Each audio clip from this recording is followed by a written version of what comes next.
And at the top of the second half, it's 16-9. Easton leads the scoring with 4. And that's why she commands $7,000 a year. These gals sure do make it look difficult. But is having this minor skill worth being so unattractive? That's for the fan to decide. Yay! The joke from Family Guy was on point until recently. Footage of WNBA players missing wide-open layups, airballing floaters from 5 feet away, and throwing awful passes was nothing new. But all of that would change with one person arriving into the league. Her scoring, passing, and other skills have made the entire basketball world tune in and actually watch women's basketball. She's one of the most talked about athletes in the US and is on the way to change the WNBA in both basketball and business terms. Hello basketball fans, and welcome to Hoop Vision. If you didn't know about the lady we were talking about, it's time to expand your basketball knowledge. Today, we're meeting Caitlin Clark, a women's basketball phenom that captures hearts, but also inspires a lot of jealousy. Before we dive in, make sure to hit that subscribe button if you haven't already. It takes only a second, costs nothing, and will give you access to more basketball stories. Players in every sport on the planet are judged by what they can do on the court, and Caitlin Clark is a full package. Her scoring is entertaining to watch, but what not many people mention is her sick passing skills. The girl is both Curry and KP3 combined into one person. Her vision,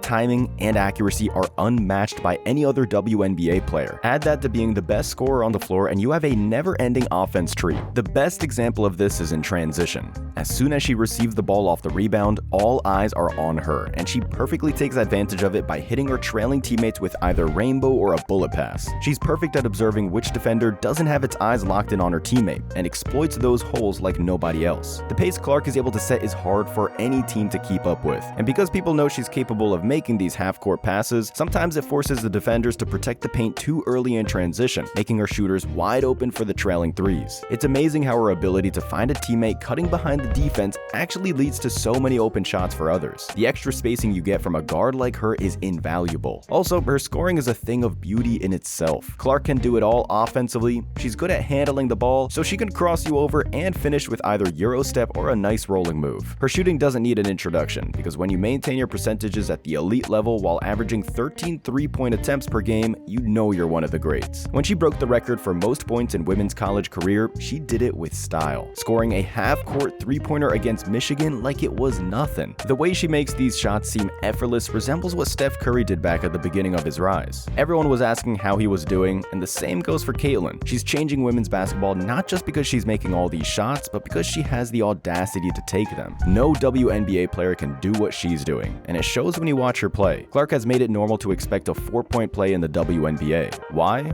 you ask? Well, if you take a look at the most viewed WNBA videos, you'd quickly notice it's not the highlights people are watching, but the bloopers, fails, and shacked in a fool type of moments. When a WNBA player shoots a 3, it's cool if it goes in, but no one is surprised if it's an air ball. Now, Clark has made the case for women's basketball looking like an actual professional sport, so if anything, the league has a lot to thank her for. Also, the fact younger players have someone to look up to is what separates her from the crowd, as she's the first one to actually put a positive spotlight on the WNBA in more than a decade. The numbers don't lie. The top 3 most watched WNBA games are Caitlin Clark's first 3. The league has regained some momentum for the first time since 1997, and it'll mean the world as their new TV rights deal is around the corner. Unlike the NBA, the WNBA isn't profitable, and all of their financial losses are backed by the NBA's fund that exists for this exact purpose. Some of the female players have been talking big for years about how women aren't paid enough and keep comparing salaries between the leagues. But the truth is, the WNBA couldn't survive without the financial aid provided by the NBA. The reason why Mark Cuban,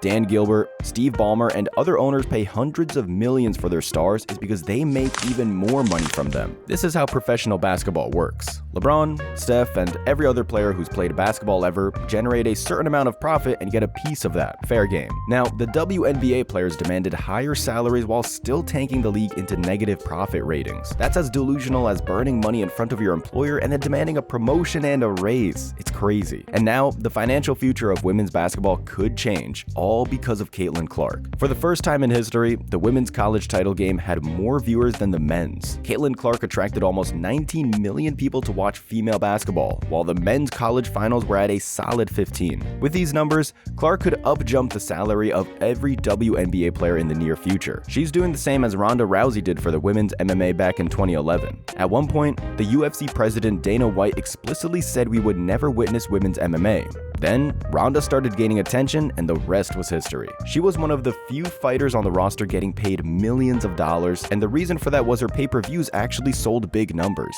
She would earn the company millions and then get a portion. Someone should explain this part again to the WNBA protesters. Now, Caitlyn is doing the same thing. She has the attention, and the people are actually tuning in to watch women's basketball. Her arrival into the league came at the perfect moment. The WNBA is negotiating their next TV rights deal this year, and the fact that all numbers went up will be a huge bargaining chip on their side. This will mean a huge chance for everybody. Higher salaries, better rookie deals, and overall better conditions for attracting more talent. The fact an average WNBA salary is around $75,000 could mean many potentially good players are choosing not to go after a professional basketball career. When you earn a scholarship for becoming a doctor or a lawyer, the WNBA doesn't sound too exciting even if you were good at college basketball. So the WNBA will benefit from Caitlyn Clark's emergence, so the normal thing is to assume everyone would be happy.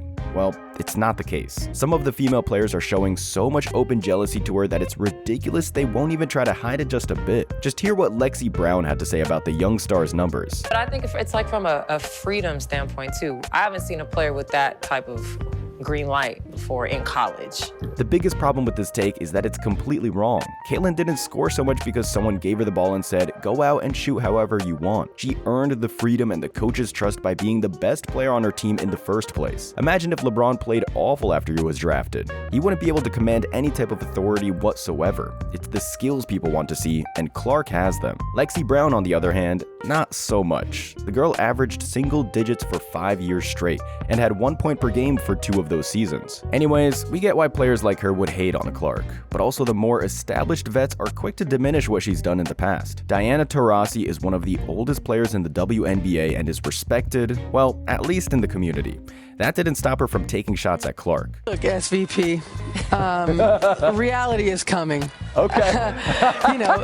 There's levels to this thing, and that's just life. We all went through it. Of course. And you see it on the NBA side, and you're going to see it on this side, where, you look superhuman playing against 18-year-olds, but you're going to come with some grown women that have been playing professional basketball for a long time. Not saying that's not going to translate, because when you're great at what you do, you're just going to get better. But there is going to be a transition period where you're going to have to give yourself some grace as a rookie. The reality is coming? Really? There's levels to this thing? Okay, let's take a look at the levels. 2 for Lloyd, a game high.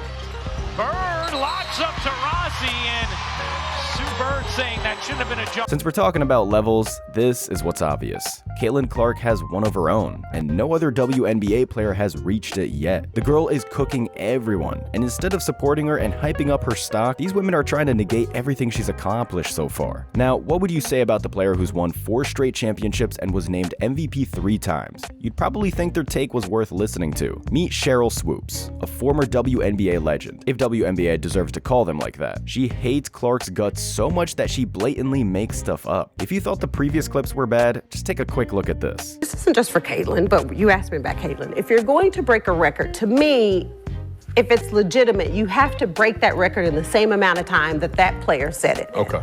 If Kelsey Plum set that record in 4 years, well, Caitlyn should have broke that record in 4 years. But because there's a COVID year, and then there's another year, you know what I mean? So she's already had an extra year to break that record. So is it truly a broken record? None of this is true. Caitlyn is still 22 and has never been unproductive to the point of taking half of her team's shots. This is all just jealousy due to the fact she's doing what none of these WNBA divas can. NBA players are guilty of this too, especially if there are younger players overshadowing their achievements while playing the same position. Some of their takes are wild as hell and have become memes over the years. If you don't believe us, just take a look at some of Gilbert Arenas or Paul Pierce's podcast takes, and you'll realize how far the jealousy can go in professional sports. If Arenas was the one setting the bars, even Steph Curry isn't a generational talent, so probably Caitlyn Clark wouldn't pass his standards as well. Luckily, he isn't the one calling any shots, so Caitlyn deserves all the praise she gets for doing great work. Thanks to her, there are eyeballs watching women's basketball again, which was a huge problem WNBA didn't have a solution for until now. Her rivalry with Angel Reese could be one of the most entertaining stories for years to come. And if you remember, the rivalry between Bird's Celtics and Magic and Kareem's Lakers was what saved the NBA from going bankrupt at the time. So, is Caitlyn Clark the best best thing that has happened to WNBA? Probably. If she continues down this path, we might see more and more girls modeling their game after her, which is very likely to happen. Just remember the Steph Curry effect 10 years ago. Everyone started shooting threes like they were the only option. Logo threes would get you benched once upon a time. Now they're part of the game. It's yet to be seen if Clark will have the same kind of impact, but everything hints towards that. She's really changed the landscape for all female basketball players out there, and while we debate whether or not she is a generational talent, it's a fact she's doing what no other WNBA player from previous generations could. That's it for today, Hoop fans. We hope you've enjoyed this video. Let us know in the comments what you think of Caitlin Clark's skills and the future of the WNBA. Thank you for watching and growing this channel. Make sure you don't miss out on more NBA stories by hitting that subscribe button. See you in the next one.